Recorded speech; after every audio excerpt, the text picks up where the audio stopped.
Well, this morning, CY Leung posted on Facebook about an article that I wrote at Apple Daily, the finance section. Basically, he was commenting me during the Occupy Central. I was nicknamed one of the 10 martyrs of the Occupy Central. And he was saying that, how come I'm still in Hong Kong? How come I haven't moved to Singapore yet? Now, first of all, I have never said that I would move to Singapore. I was saying that if the two systems is not intact, a lot of people could be leaving. So as witness, over the last year and a half, a lot of people have already made the decision to relocate back to the so-called Five Eyes countries: Canada, New Zealand, Australia, UK, and the US. So I don't know what he was talking about. But if his reason is to help me increase the YouTube subscription numbers, then so be it. And I would like to thank him for doing that if he wants to help me out by doing that. But CY actually, it's quite interesting sometimes. Well, fast forward, I guess, a few years, and we take a look at the track record of Carrie Lam. Now, Carrie Lam is quite different. Some people say that right now his kid is being held hostage in China.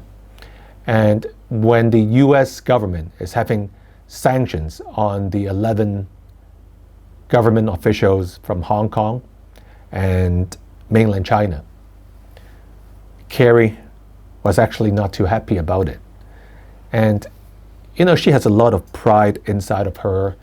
And I was just reading an article saying that this week she announced in the media that she should be called the core. The core of what? The core of Hong Kong. Now, if you take a look at the word like core, only President Xi Jinping call himself or want people to call him as the core. So this is quite dangerous for Carrie Lam to admonish Hong Kong people to call her as the core. I guess time is kind of running out for Hong Kong.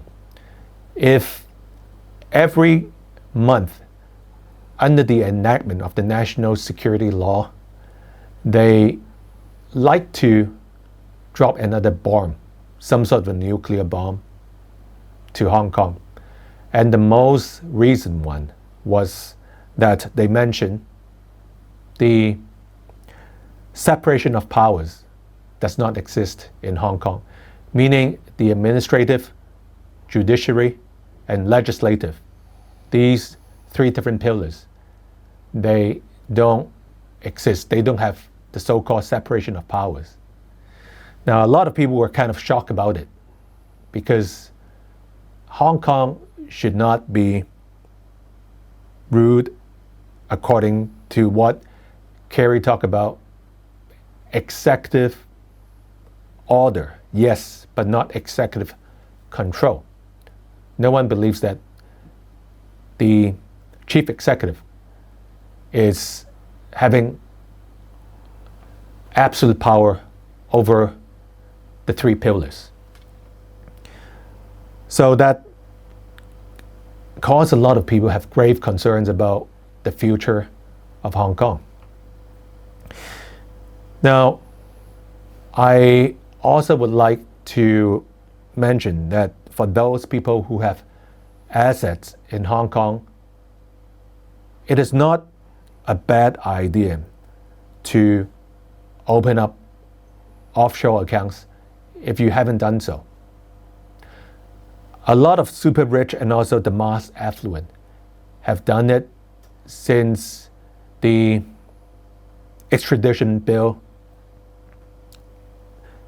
was announced in, I guess, February of last year, and eventually it was retracted. But over the last few months, with the enactment of the national security law, there was a long queuing up of people who want to open offshore accounts. I would suggest you should consider have 60% of your net worth right now to be located offshore, meaning that your hardcore assets, your real estate, you might try to liquidate it. You don't want to have 10 luxury condominiums in Hong Kong. There's an old adage as follows: cash is king. So we have to be very liquid. Also, talk about the secondary market. We are currently sitting in the middle of September already. Some people might think that October is the most volatile month of the year, but it is not the case. September is usually the most volatile month, and some people use different hedging techniques to hedge their portfolio. Now, to finish, let me just give you an example of what hedging is. Let's assume you have a basket of stocks. It could be international equities with a lot of technology names inside your portfolio. As you witness over the last few weeks, the high beta, high PE stocks are quite volatile. So what you might consider is when you long the stock, you could be engaging in what we call a collar technique or a collar option strategy. You long the stock, you write a call, you use the premium money that you extracted from writing the call to buy an out of the money put. That means if the stock goes up, edge up a little bit, you might still enjoy some upside gain. But if the market tanks, you have maximum downside protection on the underlying security. You could be hedging an index as well. So it doesn't have to be an individual stock. So one word of caution about investment as well. You might not want to concentrate in just a few technology stocks.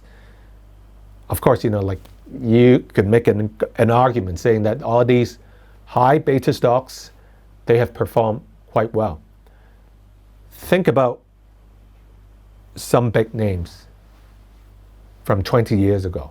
Think about, for instance, eBay, Yahoo, and AOL. Where are they now? AOL and Time Warner, they merged in year 2000. So AOL doesn't exist anymore. And Yahoo is delisted and is privatized as part of Verizon, which is a telecommunications company. And thirdly, think about eBay. This used to be one of the biggest online auction houses. Right now, it's pretty much out of favor. So what's left for the so-called four horsemen right now? Only Amazon became one of the biggest unicorn. And in fact, it hit it more than 1 trillion in market capitalization a few months ago. And with the so-called correction over the last 2 or 3 trading days, I think Apple, it's still a 2 trillion market cap company. That is the number 2 with 12 zeros behind. Same thing with Apple and also Microsoft. They are approaching 2 trillion. Now, for anyone who is close to retirement, I strongly suggest you have some money market instruments inside your investment portfolio.